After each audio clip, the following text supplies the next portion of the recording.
Bonjour à tous. Pour commencer, veuillez indiquer École virtuelle dans la barre de recherche de votre navigateur par défaut, Google, Safari, Firefox, etc.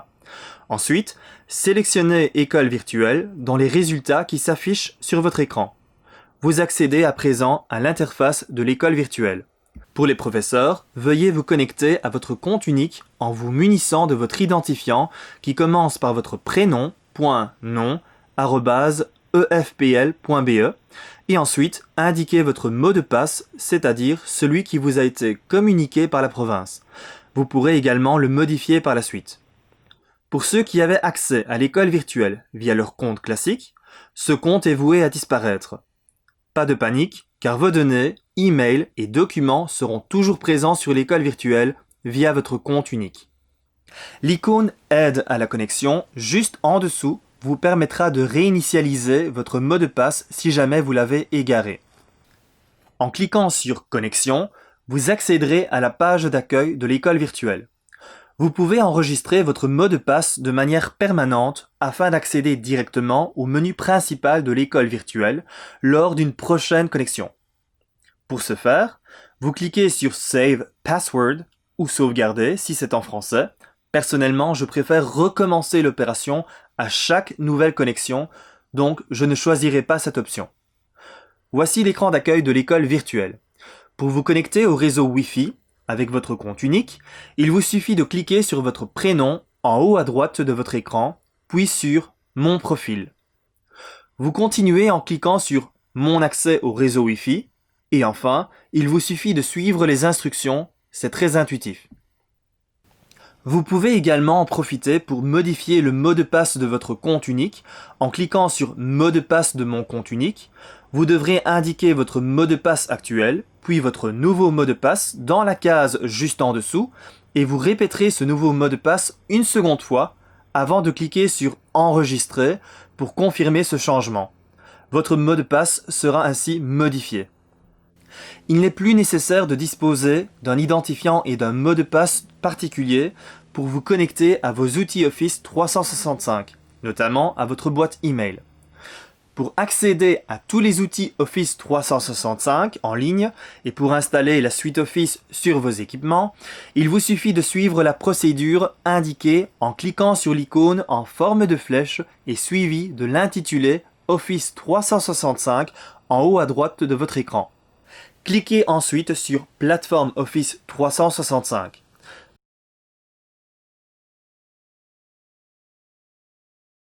Pour ma part, vu que j'ai décidé de ne pas enregistrer de manière permanente mon mot de passe sur la plateforme, je dois donc indiquer à nouveau le mot de passe de mon compte unique. Il est possible que l'on vous demande si vous souhaitez réduire le nombre de connexions via votre mot de passe en vous proposant de le sauvegarder. Si c'est le cas, il vous suffira de cliquer sur Save Password et de suivre les instructions qui vous seront communiquées.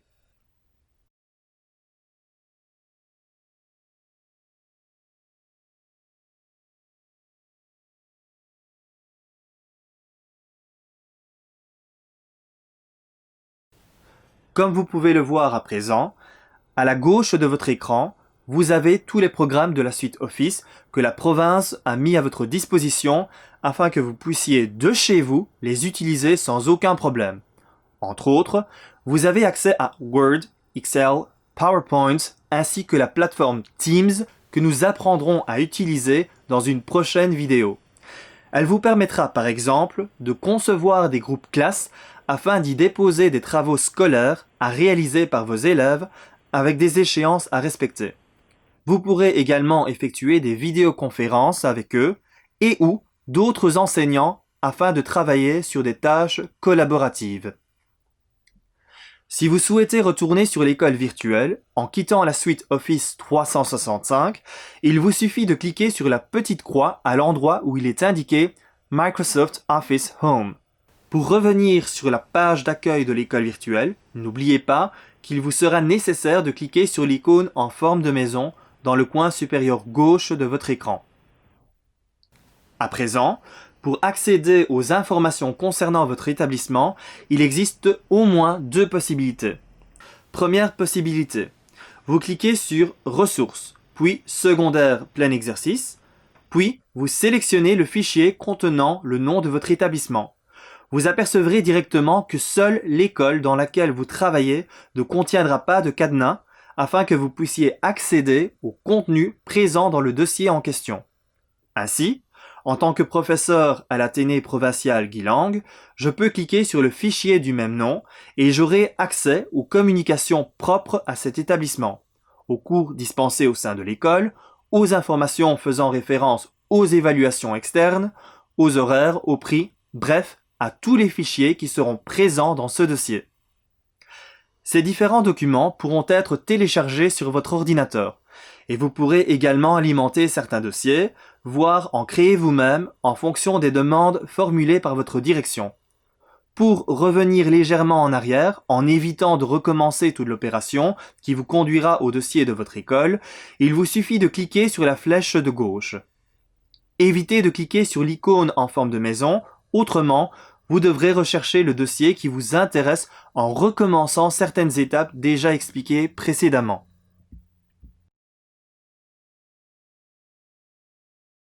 Deuxième possibilité bien plus rapide, vous cliquez sur Info, puis Info AP Guilang et vous aurez accès aux mêmes fichiers qui vous ont été présentés précédemment.